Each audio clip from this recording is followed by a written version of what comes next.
I am talking about how to run combat. I feel like a real D&D YouTuber now.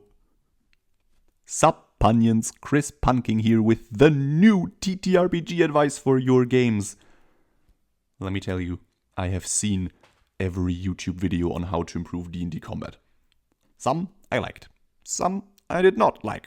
Most I forgot, and only 2 do I actually use, and they are both Matt Colville videos. His action-oriented monster design changed my life. Ever since I watched that video, every D&D world I ran has had a deity in his image.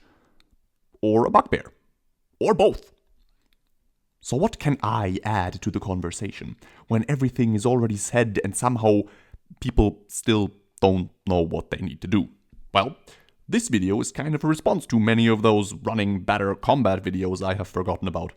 Because the one thing I do remember about most of them is one specific piece of advice. A really good piece of advice that unfortunately is always just left floating in mid-air, featherfall style, and is never actually supported so you can, I don't know, use it at your table. Add secondary objectives. I did not go through the effort to find all the videos that give this tip. I didn't want to start YouTube beef on my first day, but trust me, many people give this tip. So it must be good advice, right? But the thing is that none of these videos then care to explain how you actually put those secondary objectives into your combat during prep and how you then run them at the table. I will seek to change that. But first, in case this great piece of advice has not so far appeared in your YouTube recommended section, let me explain it to you. D&D Combat usually starts with initiative and ends when all monsters are reduced to 0 hit points. That is because in any combat, the number one objective is to kill all monsters. When combat feels uninteresting, because 5e sucks, you should spice things up. You can do this mechanically via homebrew and keep things fresh that way, like Matt Colville's action-oriented monster design, or you can find a different approach. Give your players a secondary objective. Objective 1 remains kill all the monsters, but Objective 2 can be anything. And this is where the YouTube brain geniuses will give you 2 examples and call it a day. What if you had to, stop a ritual? Or there was, an NPC with the party that needs to be protected. Suddenly there's a whole new layer added to the combat because now the players can just not focus on their usual number 1 objective of killing all the monsters, but need to keep other factors in mind. Did this help? I mean, it sounds like good advice, but how do you actually use this? How do I come up with good secondary objectives during prep, and how do I then proceed to actually run them? Well, here are 4 ways to come up with interesting secondary objectives. These are meant to inspire you to come up with your own ideas that fit your game. If I gave you a list or just 2 examples, then that might not help you all that much, because at some point you would run out. These 4 approaches are written to make you more creative, to come up with potentially infinite ideas. So let's start. Number 1. Add a non-combatant NPC. If you choose this prompt, it should make you wonder. If he's not gonna fight, why is he there? What's he gonna do on his turn? Yes, maybe the party simply needs to protect him, but what other reasons might there be for an NPC that doesn't fight? Maybe he's a spy on the enemy side that needs to be extracted, so he only pretends to harm the players. Maybe this enemy NPC starts running away as soon as combat breaks out. Will the party let him go? Where is he headed? Maybe he's just an innocent bystander in the middle of the battlefield and makes Fireball a morally questionable choice. Okay, this one's kinda boring, but it still works. Maybe this NPC is a paladin, there to watch the party because they keep leaving dead bodies wherever they go, and now they need to tone down their violence, or his report will condemn them as dangerous criminals. Maybe this guy is a pacifist, but on the enemy side, desperately pleading with the party to lay down their weapons and find a different solution. Or maybe he pretends to be a pacifist and is trying to trick them into laying down their weapons, and then only draws out his poison dagger to stab them when they least expect it. Boom. 5 ideas off the top of my head, and you can probably come up with more ideas that fit your current game much better than those in a vacuum concepts. Just ask yourself, what can a character add to a combat if he doesn't take part in it? But how do you actually run this? Well, this one should be pretty easy. Just run normal combat, except one guy has a turn which he uses to move, maybe pick up an item, talk, pull a lever, but nothing more than that. He doesn't attack, he doesn't cast spells. Make sure to give this guy hit points and an armor class, because he might get hit even if he doesn't want to. Number 2, add a timer. Try to think about your next combat encounter and imagine what factor might lead it to be under a time constraint. A large and unstoppable dragon is approaching, and anyone still at the site of the battle will be eaten when he arrives. The cave or building the fight takes place in is collapsing, and when it does, anyone still in it will be crushed. The ship the fight takes place on is sinking. The alarm has been rung, and now reinforcements are on their way, so we have to win the fight quickly and then run. A bomb is about to go off, and you do not want to be near it when it does.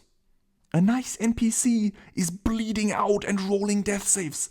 The party must heal him before it is too late.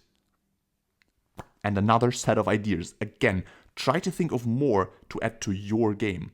Just ask yourself, why might it be important to win this quickly? But how do you actually run this? Decide beforehand on a number of rounds the party has before event X. This works especially well if previous party actions impact this number. A failed stealth roll, for instance, might reduce the time that the guards take to rush to the scene. Then, tell the party the number of rounds. Make sure they know what they're getting themselves into. The number of rounds should be between 3 and 6. Most combats don't last longer than 6 rounds anyways, and so if the timer is greater than that, the players will simply focus on Objective 1, kill all the monsters, and then leave once that's done. And anything less will not give the players enough breathing room to settle in and really get a load of the situation. Next, have a way for characters to leave the fight. Maybe there's a door that leads outside, a second ship the party needs to reach, or you simply tell them, at any point, you may use your action or movement to get the hell out of here, and I will remove you from initiative for the rest of the fight. Warning: players will want to go back in to save their friends who are in trouble. Let them. Even if they have been running for 3 rounds and should be 2 miles away already, they just show back up on the battle map. They get a turn at initiative count 0 and may act once they are there. Lastly, figure out what event X is going to be. Mechanically, I mean. How much damage will a player take if they are in the collapsing building? Will they drown as soon as the ship goes down? Will they be captured by the guards and dragged off to prison? Rule of thumb: do not kill your players with event X. At least not instantly. Put them to 0 hit points and have them bleed out. That's fine. This creates tension. It adds another timer for the rest of the party to return and save them. If the player gets captured, the rest of the party could bust them out, and this could lead to another cool encounter that way. I advise to make sure that the players know the severity of the outcome. Knowing they could die will raise the stakes. Try also the alternative version where the timer does not have to work against the players. Maybe the party has to survive for a number of rounds. Remember Gandalf showing up at Helm's Deep on the 5th day? That rules. Another more advanced technique is to put something in the combat that affects the timer. Like, the characters may use actions to hold up the collapsing ceiling in order to buy time. Let them use an action and have them make a roll. Tell them how their actions have affected the timer, that way they feel like they do something. Sometimes your players will try this, even if you didn't plan for it. Improvising this can be difficult. It's okay to tell them that it won't work, but do so before they waste their turn on trying it. Just say, "The ceiling is too heavy, the cracks are spreading too fast. You believe that even your best efforts will be in vain." Lastly, try to come prepared with possible continuations for cases where the party doesn't perfectly succeed.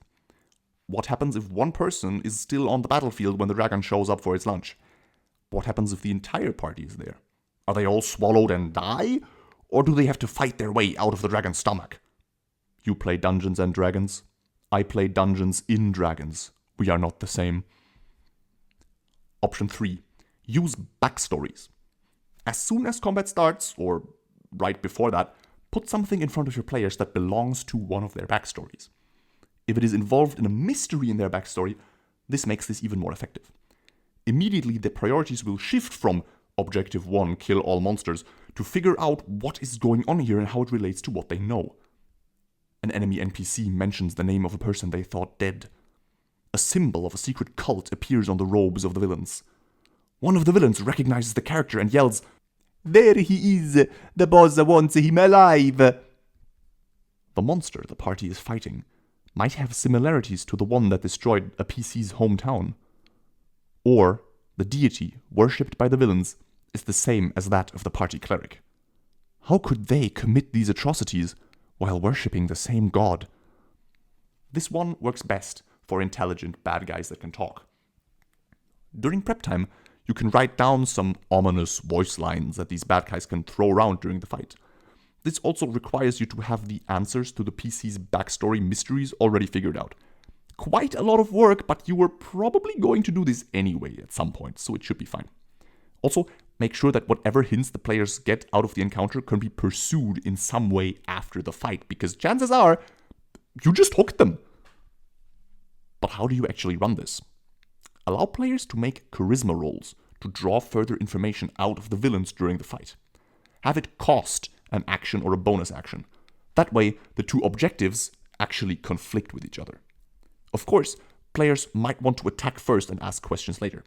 This can work for them, but some of the bad guys might not survive the encounter, taking their information to the grave. Or they are less likely to talk after they've lost, as opposed to gloating when they think they are going to win. "You are weak, like your father. You knew my father?" Stuff like that. Obviously, this is not something you can do in every fight, but you should be able to include at least sometimes. Ask yourself when designing your encounter, how could I tie one of my character's backstories into this? And how can I make it so that winning the fight is not the only priority here? Lastly, number 4. Use meta side quests or achievements. Okay, this one is going to be a bit video gamey, but I still really like it. Let me take a step back first and talk about the game Gloomhaven.